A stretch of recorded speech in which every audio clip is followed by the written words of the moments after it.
내년부터 0세 아이가 있는 가정에는 월 70만 원, 1살 아이를 키우는 가정에는 월 35만 원의 부모급여가 지급됩니다. 영아수당을 부모급여로 확대 통합하는 건데요. 한 해 예산만 2조 3천억 원이 들어가죠.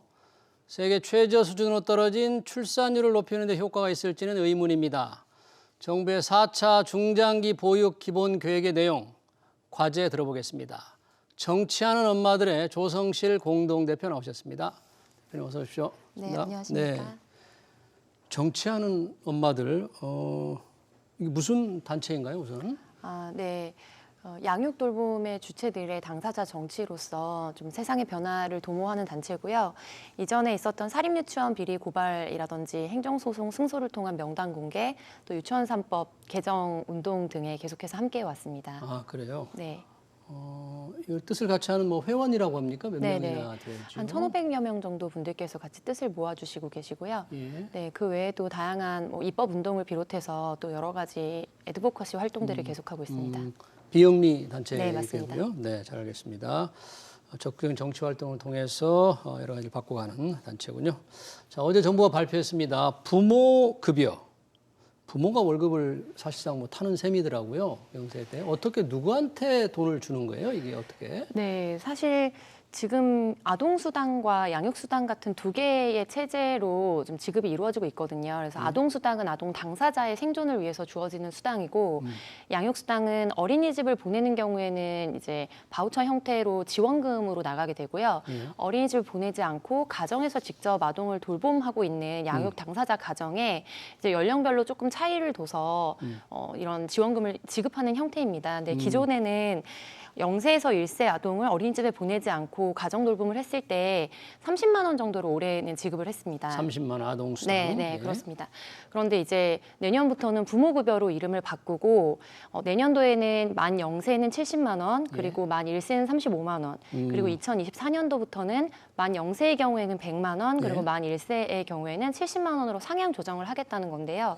네, 이 경우에도 일정 부분 어린이집을 보내게 되는 경우에는 이제 바우처로 지급되는 지원금 형태를 배제하고 나머지 차액을 현금으로 보전해주는 형식으로 진행될 예정입니다. 어린이집은 지금 가면 얼마를 주고 있나요? 네, 연령별로 좀 다른데요. 한 50만 원 정도로 보시면 될 것 같습니다. 50만 원? 네. 아, 그럼 그걸 빼고 주는 거예요? 예를 들면 네. 70만 원이라고 하면 그걸 빼고 20만 원만 그렇죠. 주나요? 네, 그런데 이제 만 1세 같은 경우에는 35만 원인데 사실 어린이집에 지급해야 되는 비용이 더 높기 때문에 50만 현금 원이니까. 지급을 못 받고요. 아, 네. 현금 지급 못 받고. 그러니까 만 0세의 경우가 좀 차이가 생긴다고 보시면 되는데 기존에는 가정 돌봄을 했을 때 30만 원을 받았다면 내년엔 70만 원, 내후년엔 100만 원을 받게 되는 거고 어린이집을 보냈을 때는 현재 받지 못했거든요.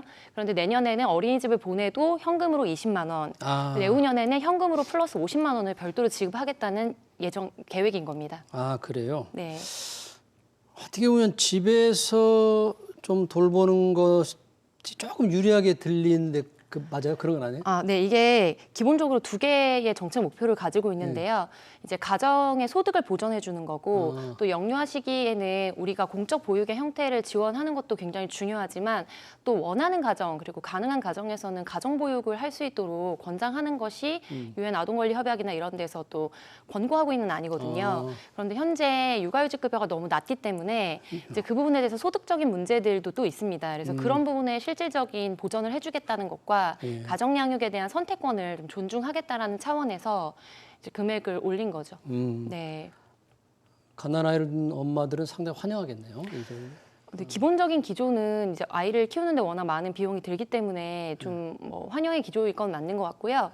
다만 이제 이게 저인구화에 대한 대책의 일환으로 사실 나오게 된 것도 있거든요. 보육 시스템 개편이기도 하지만, 네, 그런데 이제 원래 출산을 예정하고 있었거나 이제 임신 중인 가정에는 굉장히 실질적인 도움이 될 정책으로 보이고, 다만 저인구화를 해결하기 위한 정책으로서 이게 얼마나 정책 효과를 거둘 것인가에 대해서는 좀 고민의 여지가 남아 있는 것 같습니다. 그러니까 인구 감소를 해결하는 문제에 대해서는 효과를 자신하기 어렵다. 다만 아이를 현재 출산을 앞둔 사람들은 당연히 금전적인 혜택을 받으니까 그러면 실질적인 도움이 되겠죠. 그 도움이 되는 텐데 부자들도 다 받을 수 있어요? 네, 이거는 이제 수당의 형태이기 때문에 육아휴직 급여와 상관없이 네. 이제 동일하게 소득 분위와 상관없이 지급이 되는 비용이고요. 근데 이제 사실은 이제 이것이 저임과에 대한 직접적인 정책으로 나온 것은 아니고 우리가 보육 정책을 기간별로 두고 중장기 계획을 세우도록 하고 있습니다. 예. 그래서 지난번에는 이제 사립유치원 등의 여러 가지 이슈들도 있었잖아요. 네. 그래서 이런 보육의 공공성 강화가 가장 기본적인 기조였고 이번에는 질적 재고를 하겠다는 것이 기조여서 그 중에 한 가지가 이제 다양하게 가정에서 아이를 키우고 싶은 가정에는 또 실질적 보전을 해주고 그리고 어린이집에서 이제 돌봄을 하게 되는 아동 같은 경우에는 선생님 한 명이 돌보는 아동의 수를 줄여서 질적 돌봄을 가능하도록 하는 이제 컨설팅 등을 진행해서 변화를 예고한 상황이거든요. 예. 근데 이제 이런 가정급여가 좀 올라가게 되는 거에 대해서 핵심적인 쟁점 중 하나는 그럴 경우에 아동학대 요소나 이런 부분들이 조금 더 생길 여지가 있지 않냐라고 우려하시는 일각의 우려들이 있었어요. 아동 학대를 집에서 아니면 왜냐하면 어린이집을 보냈을 때 방금 직관적으로 들으셨을 때 가정에서 이제 양육을 하게 될 경우 실질적으로 실수령액이 많아졌을 때 약간 그렇게 들려요. 아주 일부 아주 극도의 일부일 수 있겠지만 또 어린이집에 아이를 보내지 않고 적정한 돌봄을 받게 하지 않은 채로 사적 영역에서 방치하게 되는 부작용이 있지 않을까라는 우려들이 또 현장에서 쟁점으로 있었던 건 사실이고요. 네, 다만 이런 부분에 대해서 또 보완해야 되는 여러 가지 또 유기적인 정책들도 있어야 할 것으로 보입니다. 굉장히 뭐 일부일 수 있지만 생길 수 있는 네. 또 그런 거니까 이것이 권장한다고는 할 수 없겠지만 또 일정 부분 있었던 요소들에 대해서 일종의 트리거가 될 수는 있겠죠. 예. 그러니까 저인구 인구 감소에는 도움이 안 될까요? 조금이라도 뭐 아이를 갖고 싶은 어떤 낳고 싶은 마음을 들게 하는 요소는 안 될까요? 전혀 없지는 않을 거라고 보고요. 그리고 결국 출산을 할지 말지에 대한 결정은 모든 여성과 남성이 생애 주기에 걸쳐서 안 하기로 결정하더라도 할 수밖에 없는 문제잖아요. 그렇기 때문에 그 부분에 있어서 어느 정도의 바람이 있었던 가정에는 실질적인 도움이 될 것으로 보이고 다만 저는 이 사안은 본질적인 대안은 될 수 없다고 보는 것이 고용이 단절된다는 게 지금 우리 저인구화나 이제 돌봄 문제에서 가장 큰 핵심적인 화두거든요. 경력 단절. 그렇습니다. 고용 단절이라고 하는데 지금 저인구와 관련된 외신 보도나 여러 연구 보고서들에서도 선배 양육자들, 양육자이면서 직장 선배인 사람들의 삶을 봤을 때 그리고 태어날 아이의 삶의 질을 봤을 때 도저히 행복해 보일 것 같지 않아서 그리고 성차별적인 구조나 이런 것들의 복합적인 결과로서 우리가 저인구화가 이루어지고 있기 때문에 그 부분에 있어서는 현금 지급의 형태가 아니라 정말로 아이를 낳았을 때 나도 행복하고 아이도 행복할 수 있는 사회적 소망이 있어야 저인구화 문제가 해결되지 않을까 그렇게 보고 있습니다. 예. 그 부분 또 잠깐 얘기하고요. 지금 보육 서비스 질을 높이기 위해서 이번에 이 국공립 어린이집을 대폭 늘리기로 했죠. 어떤 계획인가요? 지금 정부는? 네, 지난 5년간 그래도 국공립 지원이 약속했던 만큼은 아니지만 점진적으로 늘어나는 양상을 보여왔고 국공립 어린이집에 대한 국민들의 어떤 신뢰도 같은 거는 확실히 높은 상황이고요.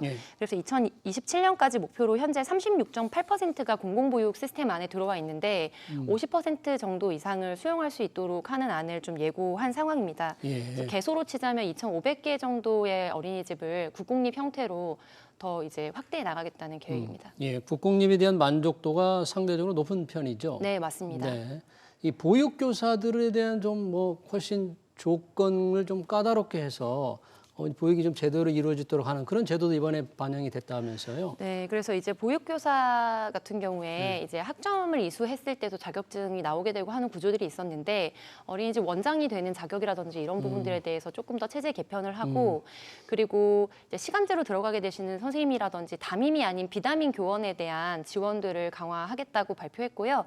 다만 이번 보도자료를 보면서 좀 제가 아쉬움이 크게 남았던 부분은 실질적으로 이런 발표들을 할 때 뭐 양적 목표를 세운다던가 아니면 시기적인 목표를 세우기 마련인데 그런 부분에 대해서 어떤 면에서는 굉장히 러프하게 좀 적힌 부분들이 많이 있더라고요. 아, 그래요? 좀 구체적이지가 않아요? 네, 그래서 이제 뭐 몇 %로 이제 인상을 하겠다라는 게 종종 나오기는 하지만 앞서 말씀드렸던 교사 1인당 아동수, 아동 1인당 교사수 재고 같은 경우에도 어느 시기까지 컨설팅을 마치고 어느 정도 기준에 맞춰서 최종적인 결과를 내겠다 하겠다라는 구체적인 좀 정책 목표를 저는 찾지 못했거든요. 네. 네, 그래서 그런 부분에 대해서는 이것을 약속을 어떻게 이행할지에 대해서 계속해서 귀추가 좀 주목되는 상황이고요. 예.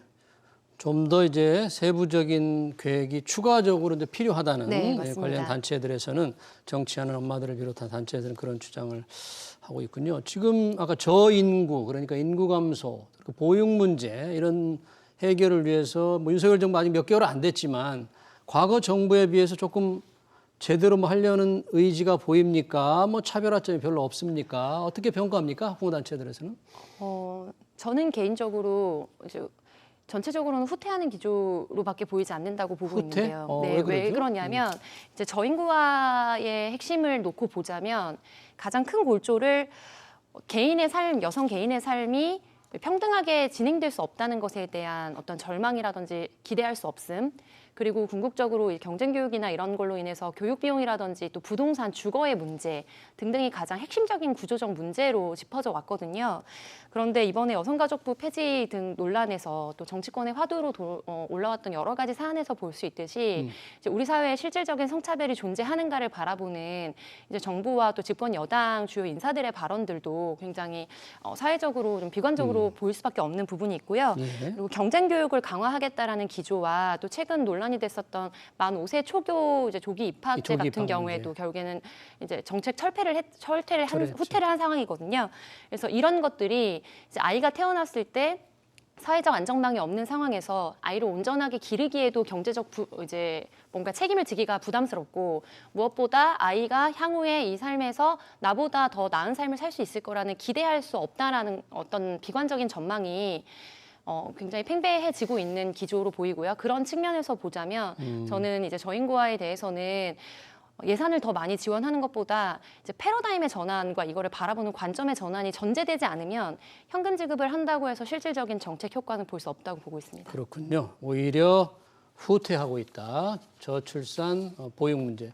잠깐 우리들은 보통 이제 저출산, 아이를 안 네네. 낳는 저출산 문제라고 하는데 우리 대표님은 저인구라는 표현을 많이 써요. 네네. 혹시 어떤 차이가 있어요? 네, 저출산 같은 경우에는 이제 그 양육과 출산의 당사자로서 여성을 설정하고 여성들이 이 사회에서 아이를 낳지 않기 때문에 우리 인구 인구가 감소와 인구 줄어든다. 절벽에 마주했다라고 이제 문제의 원인을 여성에서 찾는다면 책임지면 저인구화는 인구가 줄어들고 있는 객관적 현상을 우리가 직면하고 이 문제 바탕에 있는 핵심적인 사안이 무엇인지를 같이 돌아보자는 네. 가치를 담은 언어라고 볼 수 있겠습니다. 학계에서 그런 표현을 이제 쓰기 시작합니까? 네, 저인구화 그래서 문제로? 이제 여성계에서 또 많이 쓰고 있고요. 여성계에서? 또 일정 부분 그 부분에 있어서 또 패러다임의 전환들이 이루어지고 있는 거죠. 네. 기왕에 나오셨으니까 이 정치하는 엄마들 요즘 주력으로 하는 사업 분야랄까? 관심을 갖는 분야는 어떤 게 있습니까?